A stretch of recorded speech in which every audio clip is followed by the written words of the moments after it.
यत्र विहाय शीप्र विपुले स्थातुं क्षणं नाक्षमं तत्रास्ते गुणरत्न रोहणगिरि यो देव देवो महान्। चित्रं नाट्य करोति कस्य मनसो दृष्टा पुरे सिरपुरे सश्री पार्श्व जिनेश्वरो विजयते दिग्भाषां शासनम दिग्भाषां शासनम। पत्रं यत् पत्र टिके न जहाँ अधर में गुण रत्नों का गिरिवर हो कितना विस्मय किसे नहीं हो जरा देख लो सिरपुर को।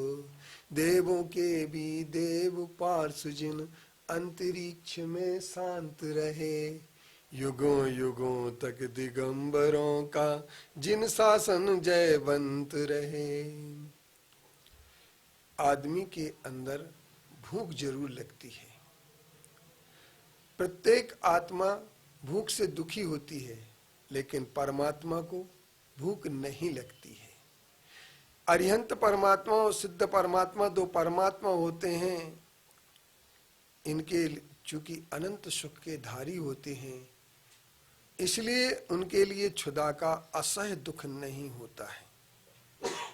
भोजन करना राग भाव के बिना संभव नहीं होता है और चूंकि हमारे भगवान केवली भगवान परमात्मा बीतरागी हो चुके हैं और बीतरागी होने के कारण से उनके लिए भोजन की कोई आवश्यकता नहीं होती है। केवली भगवान के चूंकि मोहिनी कर्म नष्ट हो चुका है और मोहिनी कर्म नष्ट हो जाने से असाता वेदनी कर्म के उदय से लोग कहते हैं भूख लगती है, लेकिन असाता वेदनी कर्म की उदीर्णा छठवें गुण स्थान तक ही होती है चूंकि वहां पर मोह होता है। और जब केवल ज्ञान हो जाता है तो 13वां गुण स्थान होता है, उस 13वें गुण स्थान में भूख नहीं लगती है।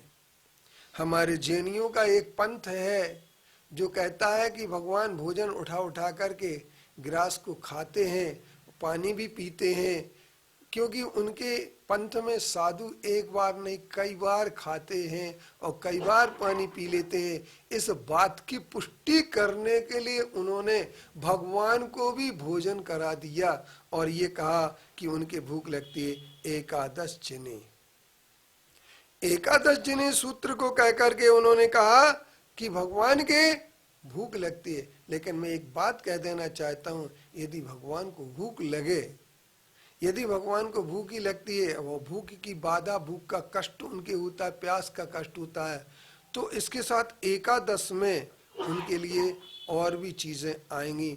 उन चीज़ों में आएगी ठंड की भी उनको लिए अगर बाधा आती है, गर्मी की बाधा आती है तो वो भी उन्हें लगेगी कि गर्मी और ठंड, और गर्मी ठंड लगने के लिए फिर उन्हें स्वेटर भी पहनाना पड़ेगी, रजाई भी उड़ाना पड़ेगी, और जब ठंड लगेगी गर्मी होगी तो कूलर चलाना पड़ेगा। इसी में भगवान को बिठाना चाहिए। फिर इसके बाद एक बात और फिर आती है दंश मशक, तो उनको मच्छरदानी लगाना पड़ेगी क्योंकि मच्छर भी काटेंगे भगवान को। और इसके साथ साथ फिर दंश मशक के काटने उनके लिए बैठने, चलने और लेटने का भी परिचय होगा। फिर उनका कोई बद भी कर सकता है, फिर उनके कोई रोग भी हो सकते हैं। तो इन सब को मिला करके हम ये कह सकते हैं मल परिचय भी होगा। एकादश जिने के अंतर्गत बहुत सारी चीज़ें आती हैं जिससे हम ये कह सकते हैं कि इन दुखों को दूर करने के लिए यदि कोई प्रबंध सोचा होगा तो भोजन और पानी के प्रबंध भी चल जाएगा, अन्यथा बिल्कुल नहीं चलेगा। भूख लगने पर दुख बहुत होता है। फिर भूख लगने से केवल ज्ञानी अनंत सुखी कैसे हो सकते हैं? केवली भगवान भोजन करते हुए यदि समस्त लोक को आलोक के पदार्थों को स्पष्ट देखते हैं तो उन्हें न जाने कितनी गंदगी दिखेगी।